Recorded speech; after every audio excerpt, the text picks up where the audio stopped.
Yes, we can, sure we can change the world. Welcome, young African leaders. This is the YALI Voices Podcast, a place to share some of the best stories from the Young African Leaders Initiative Network. My name is Macon Phillips, and thank you for joining us today. Don't forget to subscribe to this podcast by visiting yali.state.gov to stay up to date on everything YALI. And if you like what you hear, we'd love it if you'd recommend us to your friends. I recently had the chance to sit down with Timi Olagunju. Timi is a really interesting guy from Nigeria. He's a lawyer, he's an author, he's a speaker, and he's really passionate about good governance. Someday, he'd even like to be president of Nigeria. At age 10, Timi's father left, his mother lost her job, and he was forced to finish his primary education in a barely functioning public school. From that point on, Timi has dedicated his life to fighting for good governance, human rights, democracy, and youth.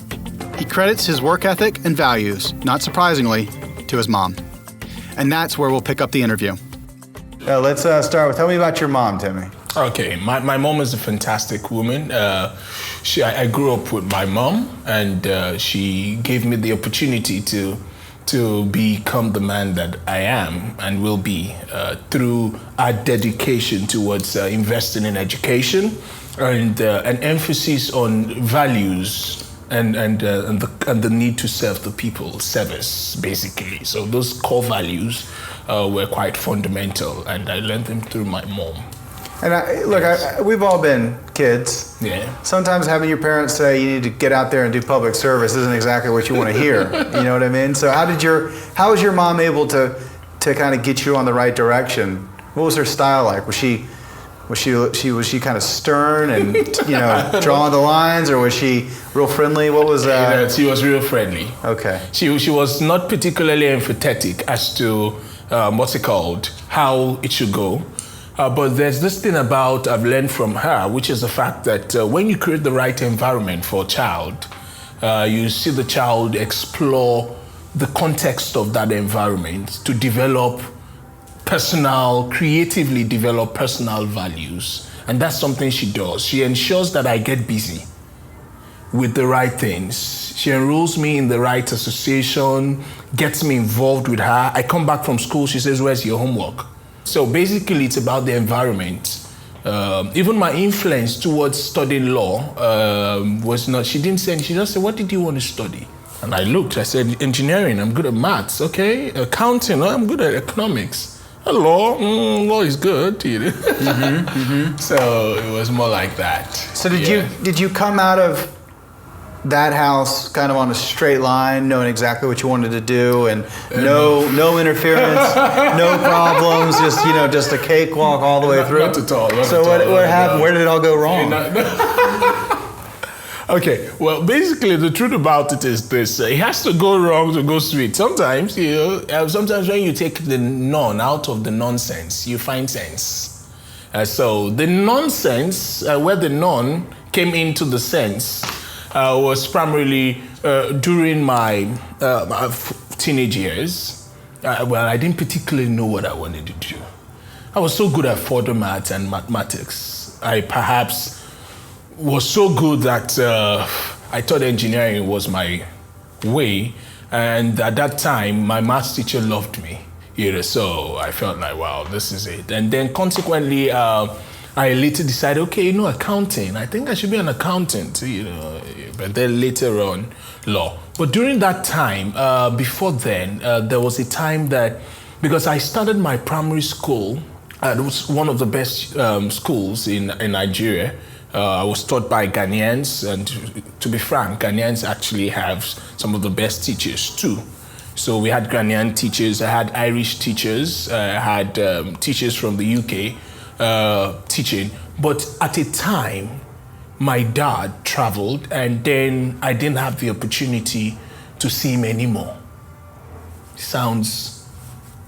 And then my mom had to take up the responsibility of catering for a young man who was, and then at that time, certain things happened, and then everything collapsed. So I had to move from a private school that was high class, highbrow, with the high things, and came to a really public school, secondary high school. That's a secondary school.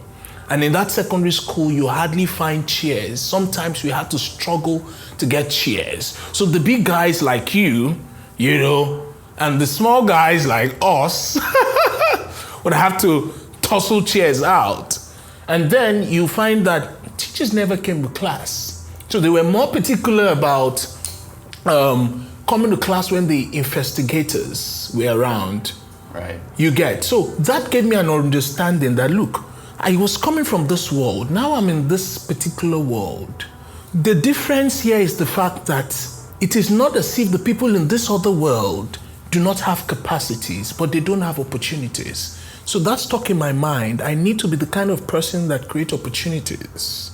And then that drove in my mind, I need to be the kind of person, because the kind of person that can drive policies that provide equal opportunities for the young and security for the old. Because when you create security for the old, the young, they are more interested, excited about working hard in the future. So that actually drove my line towards law, governance, policy. Right, so walk us through that. So you're in secondary school, Yeah. You get a kind of a splash of water in the face, like this is the way the world works, man, you know, and you realize, reality.com. That's right, we've all had those moments. And so you decide then that you really want to pursue a career that creates opportunities for other people. So just walk us quickly through where you went from there and how you found yourself in a law school classroom. Exactly. So consequently, in my secondary school, towards the senior years, somehow I stumbled into a press club. And in the press club, we would write articles.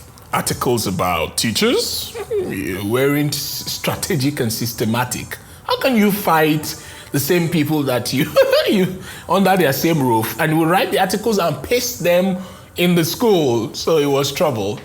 So from there, I moved into becoming the acting editor-in-chief for the press club. And there, I really came to start concretizing my ideals in terms of the capacity to actually vocalize, accentuate your ideas in such a way that it influences people. So it started through words. And then from there, law. So I studied law at the university.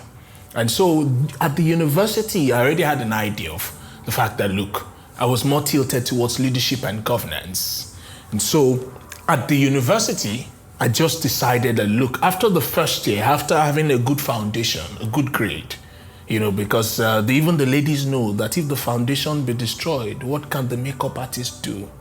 And that's the truth. Mm-hmm. So I wanted to create a good foundation because I understand the importance of foundation in primary school. That helped me even when I was not in the same level at the primary school. So, and then 200 level, I started getting into leadership. I was very involved in leadership until I later became the chairman of the largest undergraduate hostel in the university. And at that then, there was no student union. So ultimately, because of that role, I became like the interim student union president for a whole year.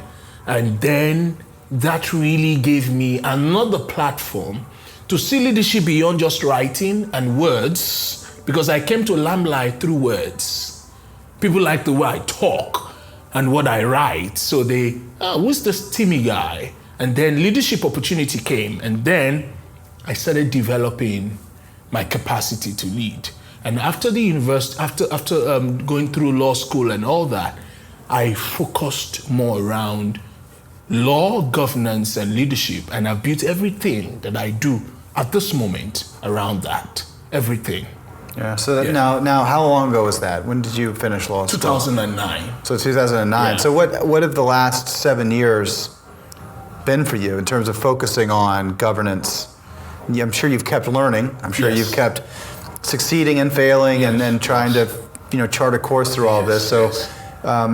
Take us through the last 7 years. What have you been working on? Yes. Well, fantastic. When people hear 7 years, they look at my face and they say, okay, he's not that old. Well, I just became 30 years some few weeks ago. So that's not that old, man. Don't worry. Don't worry. You don't have any gray hairs yet, so don't worry about that. Okay, so basically, I had to clarify that. The truth about it is, through that time, I first went through tutelage. I worked with some seniors and all that in the law practice, and so that I can get an understanding of what it was like. And then 2 years doing that, I knew that no, I just had to do something different. So we started up the Nigerian Youths in Motion. The Nigerian Youths in Motion was born out of a need to harness the intellectual energies and creativity of young people towards channeling it towards making policy recommendations to the government. And so we started that up. I became a co-founder. And throughout that, through the Nigerian Youth in Motion, we've made a lot of successes in education, for instance. In 2012 budget, we were able to increase the budget for education from around 110 million naira to over 350%. And it's not been done in the last 15 years. Oh, that'll buy some more chairs, yeah, right? Yes. You know what exactly. I mean? That's great. So, and we did that but how'd you do that? Yeah, I mean, exactly. Because I think one of the things I hear from people when I talk to them, and this is in the States, but certainly when I talk to people in YALI, is it's easy to describe the problem, but the government and changes in policy can seem so far away. How do you even start? You know, where's the first step? That's the key point. That is a fundamentally key point. And that's where we need to learn, because evidence is the end of argument. Most times we don't look around us enough to see those who are doing something around what we seem to want to solve and then learn from them. The strategy is just simple. We declared a policy statement stating the facts. And that's why you need to get your facts right with the right team of people. You need a body. All the civil rights movements in the US or all the movements in the world that succeed do not succeed on the shoulders of individuals. There's nothing like heroism. You need to create a structure. And so we came up with a structure, the Nigerian Youths in Motion. The structure started gaining momentum. That's people that buy into the same ideals. That's people. The people start to recommend policy. Policy connected with people.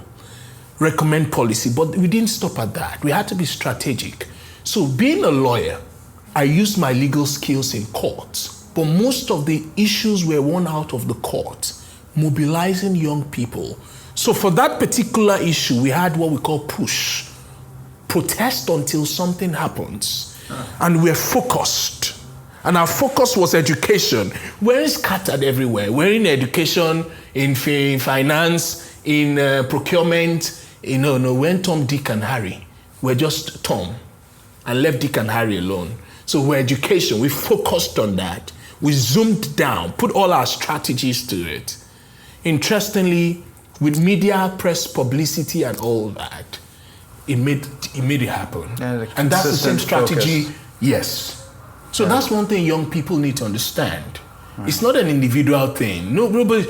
It's not about competition. It's about complementation.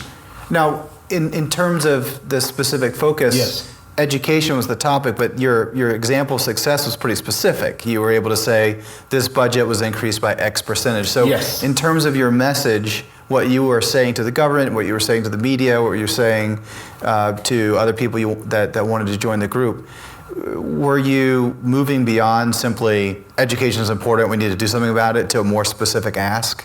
Were things... The strategy to get people inclined with the ideal was simple. Not everybody was focused on education. That's the truth. Some people were more focused on health. Some people were more focused about graduating and getting a job, employment. But somehow, the think tank were able to come up with a strategy that aligns all the different needs around the central theme of education. And so, if your issue is health, we'll make you realize the connection between health and education. So our campaign was around that. And the social media was very powerful. But aside the social media, we also did handbills. Combine the online and the offline. To galvanize people. Mm-hmm. That's an amazing victory, and I assume that organization is continuing. Yes, that's right? One of the many. Youths are still in motion. Yes, they are still in motion. In fact, we've even moved beyond Youths in Motion. Yeah. We've moved to the Good Governance Hub, which started last year after the elections. In Nigeria? Yes. Yep. Now, the Good Governance Hub came up, an offshoot of Nigerian Youths in Motion. But then the Good Governance Hub came up after the election. We did a survey in the Nigerian Youths in Motion. We looked at whether the electoral capacity, the fact that young people voted massively translated to power for young people. You know, Nigeria is a country, 18 to 35, 65% of the population. Young people, massively young people. Now, the truth about it is this, that should be reflected in political participation. And if it is not, then there's a problem with the democracy, with the inclusiveness. And so we did a research. Federal parliamentarians, how many federal parliamentarians are between the ages of 30 and 35? Shocker, just one. And that one parliamentarian this year is 36 already, he's crossed over. Simply, we don't have a youth. Now, we went further. We said, look, let's be a little bit generous, okay? Let's go 36 to 40. Can we get someone within that age? We got only 9 people. And then we looked at women. Okay, women between the ages of 30 and 40, because 30 is the age you could vote. And that's one of the things we are fighting to, that if you can pay your taxes as 18 and you can join the army and die for your country at 18, it is logical, sensible, and correct that you can also be voted for at 18. So that's a push. But then 30 to 40 for females, we didn't find any. So that spurred up something that, look, we need to increase political participation. So, Good Governance Hub. Right, and so was batted last year. We've had 3 events with successes also, with a different strategy from the Nigerian Youths in Motion. You know, Nigerian Youths in Motion is more advocacy, but the Good Governance Hub is now becoming a hub. And in the next 10 years, in the next 15 years, our goal is to make the Good Governance Hub become an innovation center that will not just only increase youth participation directly, but to engage young people to solve community problems around governance and democracy. And are you looking really just within Nigeria, or are you looking regionally? Yeah, Nigeria for the next 10 years. Then the success in Nigeria will be a pilot for a sort of franchise for other success stories to spring forth from that. Well, and I think it's I'm sure, as you know, throughout YALI and even beyond YALI, there's a ton of Timis in other countries that are focused on good governance and some sort of hub or network model. So my guess is that you're going to be, if you already aren't already, lashed up with other people, sharing those best practices. And you strike me as someone who may never sleep. I don't know. You got a lot of energy. So would you say you're someone who is an early morning riser, or are you a late night owl? Well, I do a lot of stuff in the night and also in the morning.